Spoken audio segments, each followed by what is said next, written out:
The beach is my favorite vacation spot, too. And thanks, Joe, for that story. So we just saw how the mobile learning experience seeks to inspire stewardship for our oceans, even for those who live far away, like in the Inland Empire. And joining us now via Zoom is Captain Nancy Caruso. Nancy, it's great to have you back with us.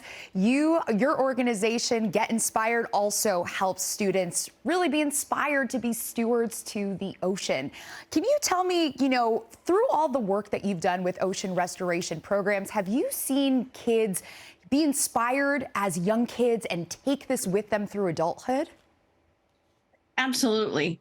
Just like the Wyland Mobile, when you can bring the ocean to the classroom, you can affect a lot more students. And so for the last 20 years, I've been teaching students to grow kelp, to restore our kelp forest, to grow abalone, to restore our green abalone populations, to restore white sea bass, to restock them along our coast.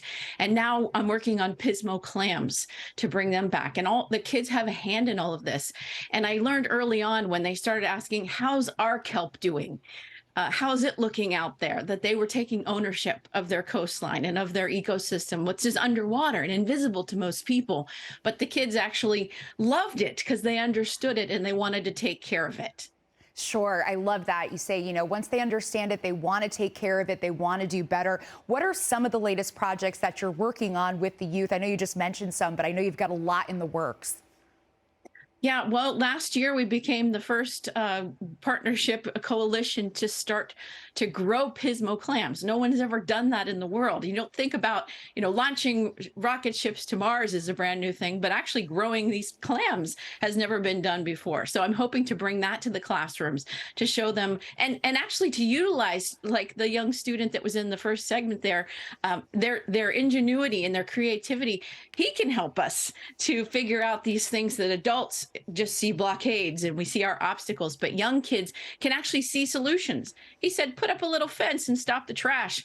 And such a simple idea is actually the answer. So the kids actually hold the solutions to a lot of these problems. And I love working with them in the classrooms to figure them out.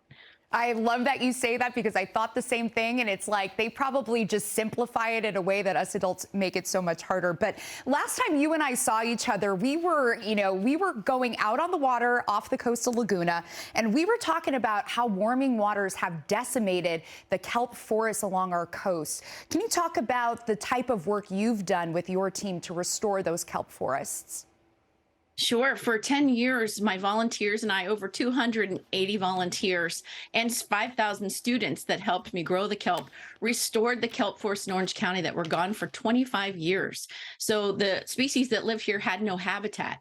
So now regularly we go out on a weekly basis, actually, and monitor those kelp forests, make sure the kelp's doing well, to keep an eye on the invasive species that have came in to see if we can keep them in check.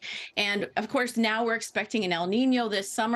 Our kelp actually naturally waxes and wanes, and these El Ninos are natural events. So we expect the kelp to die back a bit during these warm water times.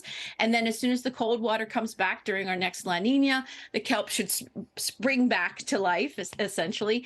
It is very resilient and it can handle these natural cycles. It's the unnatural marine heat wave, that warm water blob that we had that ended up lasting for 3 years, that really took a toll on our local kelp forest and of course affected the entire food chain all the way up to seabirds and whales.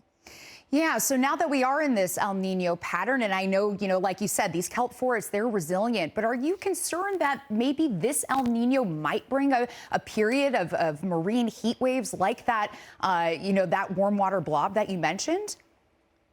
Well, the forecast right now from NOAA is that the El Nino is supposed to be a pretty strong one. So we're kind of looking at another winter that looks like the one last winter where we had big storms. We're going to have warm water. As right now, I was out yesterday diving. The water's still 59 degrees, so it's not warm by any means. But the water's going to get warmer this summer, and it'll stay warm throughout the winter. So hopefully that will break next summer, and we'll get the cold winter back again next winter. That is the natural cycle. And of course, I'm always worried about these unnatural things that happened. That warm water blob was kind of unprecedented. We'd never seen it. As the scientists say, we can look forward to that in the future, to having these anomalous warm water heat waves. And we have to try to find a way to make our ecosystems more resilient. We're looking into more heat resistant kelps that might be able to grow along our coast. Naturally, hopefully, nature is selecting for those that make it through those warm water events. And then, of course, on all those species that I'm trying to restore, again, looking at the genetics and trying to determine if there are any more resilient strains of those species. Well, thank you so much for your work, Nancy, because it takes passionate folks to really take care of our natural world. And I think, the more important it is that young kids get involved. So schools, if you're listening up, definitely get your students involved with Get Inspired with Nancy Caruso. I know I certainly was when I went out with you that day when you were diving to help the kelp forest. Thank you again for joining us. Thank you, Sarah.